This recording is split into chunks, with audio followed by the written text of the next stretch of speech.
la fête de l'Assomption de la Vierge en l'église du Grouannec en Plouguerneau.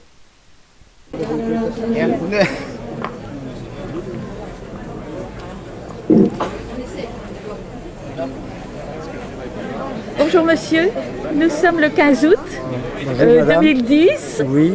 C'est la fête de l'Assomption. De l'Assomption. Alors voulez-vous me dire votre nom et ce que vous faites dans cette paroisse? Oui, je m'appelle Joseph Bergotte. Oui. Je me suis occupé des petits saints pendant 10 ans et je continue à le faire. J'ai un certain âge, 83 ans. Ah oui. Oui. Alors, les petits saints se trouvent à Plouguerneau. Pourquoi? Parce qu'au XVIIe siècle, vers 1640, il y a eu la peste noire à Plouguerneau. Oui. Et puis on a commencé à sortir de l'église, la Vierge, et puis tous les saints qu'on trouvait. Et puis on a fait la procession dans les paroisses, dans les villages, de village en village. Au bout de la 4e procession de village, la peste a disparu. Ah oui. À cette époque-là, il y avait 4000 habitants à Plouguerneau. Sur les 4000, il y a 750 qui ont été atteints par la peste et 250 sont décédés. Voilà. Voilà. Alors vous vous appelez comment, monsieur? René Huguin. Oui. Et vous vous occupez aussi? Avec Jo depuis... Vous êtes tous les deux? Oui. Toute l'année? Oui, à chaque sortie on est là. Chaque sortie, ça veut dire pas tellement souvent? 3-4 fois par an. Ah oui, donc pour le Folgoide, je sais, parce que je vous vois aussi, souvent. Ouais.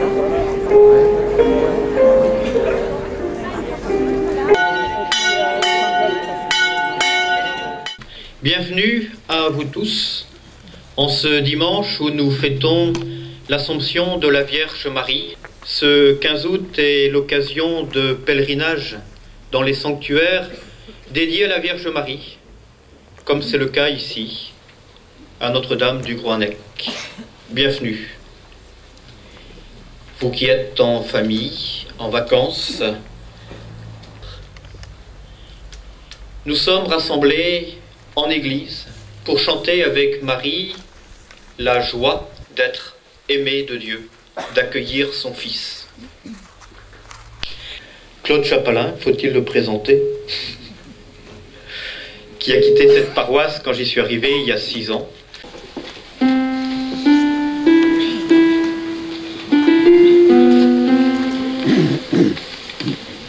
Alléluia,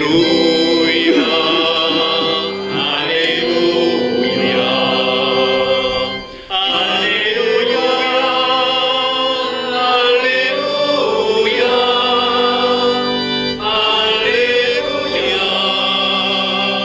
Alléluia,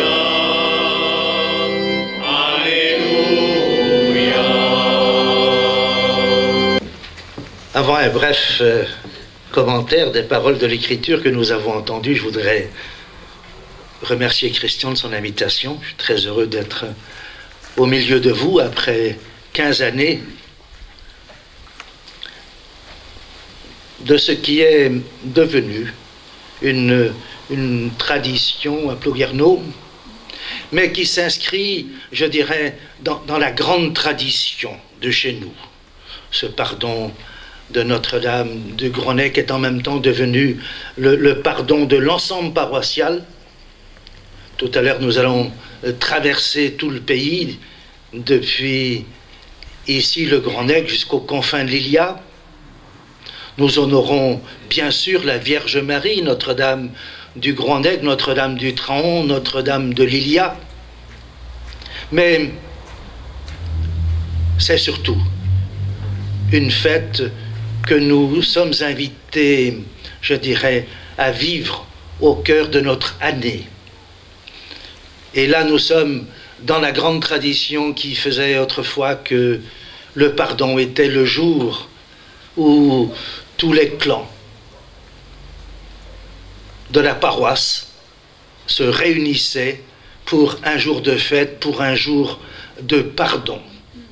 C'est une tradition, semble-t-il, qui remonte même au-delà de la chrétienté, dans la grande tradition celtique.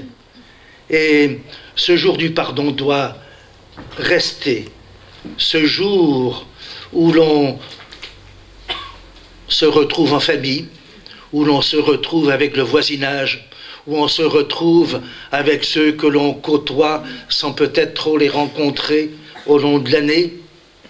Lorsque nous avons initié ce pardon, nous avons invité les associations, l'ensemble des associations à se choisir un petit saint.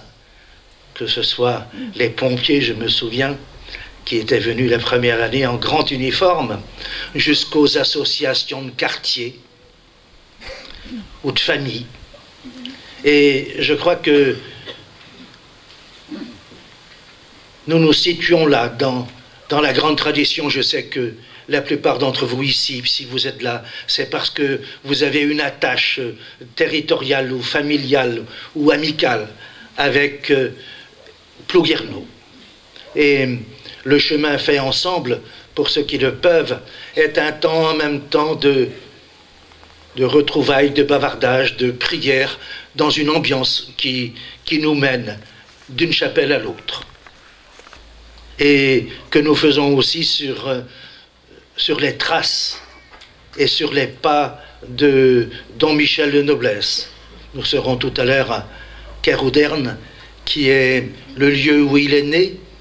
Nous passerons par chez Mère Marie Salomé, qui a vécu à Karanaou et qui a été la fondatrice des Sœurs Blanches d'Afrique.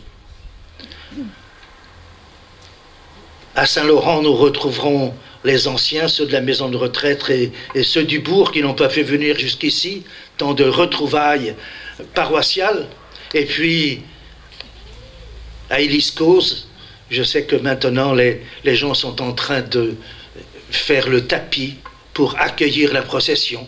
M'ont même dit qu'ils faisaient un tapis, un beau tapis qui représente l'Apocalypse, Marie, avec les 12 étoiles dans le ciel qui évoquent ce texte que nous avons entendu tout à l'heure. Et puis, nous représenterons aussi une figure de la Samaritaine, Marie de Saint-Jean, la Samaritaine qui est, j'allais dire, un des textes clés qui est mis en évidence par notre évêque pour préparer ce pardon 2012, cette grande fête 2012 qui sera comme un pardon diocésain, puisqu'il sera l'occasion de rencontres entre différentes paroisses. Voilà. Et nous passerons sur les ruines où Don Michel venait célébrer la messe lorsqu'il faisait son année de préparation à son ministère selon l'esprit jésuite, bien qu'il fût prêtre diocésain. Et nous terminerons auprès de la chapelle Saint-Michel qui a été édifiée quelques années après la mort de Don Michel.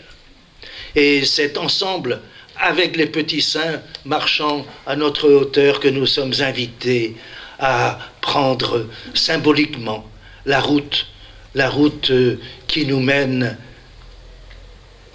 vers l'au-delà, mais la route que nous avons à faire au quotidien avec ceux que nous rencontrons dans un esprit de fraternité, dans un esprit de partage, dans un esprit de pardon, dans un esprit de retrouvailles pour figurer cette Église en marche que nous sommes.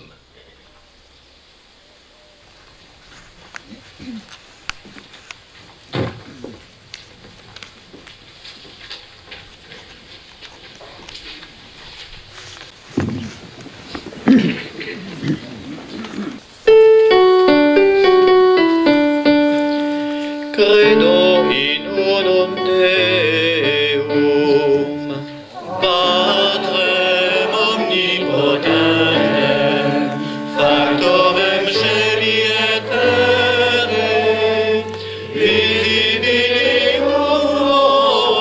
omnium, et invisibilium. Les dames,